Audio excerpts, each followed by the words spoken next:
India England జట్ల మధ్య జరుగుతున్న 5 టీ20 మ్యాచ్ల సిరీస్లో మూడవ మ్యాచ్ ఈరోజు రాజ్కోట్లోని నిరంజన్ షా స్టేడియంలో జరగనుంది. మొదట 2 టీ20 మ్యాచ్ల్లో విజయం సాధించిన భారత్ ఈ మ్యాచ్ గెలిస్తే సిరీస్ కైవసం చేసుకుంటుంది. మరొక వైపు ఇంగ్లాండ్ ఈ మ్యాచ్ గెలిచి సిరీస్ ఆశలను సజీవంగా ఉంచుకోవాలని చూస్తుంది. ఈ క్రమంలో మూడవ మ్యాచ్ జరగబోయే పిచ్ ఎలా ఉండబోతుందో, ఇరు జట్లలో మార్పులు చేర్పులు ఏమిటో ఒక్కసారి పరిశీలిద్దాం. ఈ రోజు రాజ్కోట్లో జరగనున్న మూడో టీ20లో భారత్ ఇంగ్లాండ్ జట్టు అమీతుమీ తేల్చుకోనున్నాయి.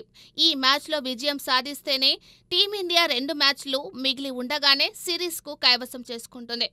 అప్పుడు వారు తమ చివరి 2 మ్యాచ్లలో బెంచ్పై ఉన్న ఆటగాళ్లకు అవకాశమిస్తారు. మరొక వైపు ఇంగ్లాండ్ జట్టు సభ్యులు ఎలాగైనా ఈ మ్యాచ్లో విజయం సాధించి తమ సత్తా చాటాలని కసితో ఉన్నారు. అందుకు తగ్గట్టుగానే వారు ఒకరోజు ముందే తమ తుది జట్టును ప్రకటించేశారు. ఇంగ్లాండ్ 2వ టీ20 ఆడిన జట్టుతోనే మూడో టీ20 కూడా ఆడనుండడం గమనార్హం. తిలక్ వర్మ వీరోచిత ఇన్నింగ్స్ లేకపోతే ఇంగ్లాండ్ 2వ టీ20 గెలిచేది. ఇకపోతే మూడవ మ్యాచ్కు ఆ జట్టు యువ బ్యాటర్ జాకబ్ అతనిని ఎవరు కొనుగోలు చేయలేదు. పాకిస్తాన్ బ్యాటింగ్ అనుభవంగా బేతెల్ స్థానంలో జైమీ స్మిత్ జట్టులో కొనసాగనున్నాడు. జాకబ్ బేతెల్ ఇంకా అనారోగ్యం నుంచి కోలుకోనన్నట్లు తెలుస్తోంది.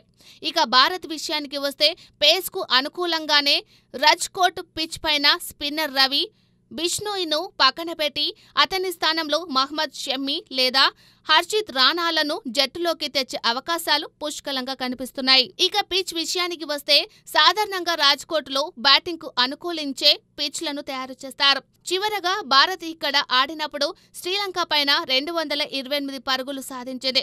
సయ్యద్ ముస్తాక్ అలీ ట్రోఫీలో కూడా మొదటి ఇన్నింగ్స్లో జట్లు సగటున 170 పరుగులకు పైగానే స్కోర్ చేయడం గమనార్హం. ఇక ఇక్కడ జరిగిన 5 టీ20 మ్యాచ్ల్లో సగటున మొదటి ఇన్నింగ్స్లో 189 పరుగుల స్కోర్ నమోదైంది. ట్రాక్ పైన ఎలాంటి గ్రాస్ లేకుండా ఎంతో ఫ్లాట్గా కనిపిస్తున్న ఈ పిచ్పై ఈరోజు భారీ స్కోర్ ఖాయమని చెప్పుకోవచ్చు.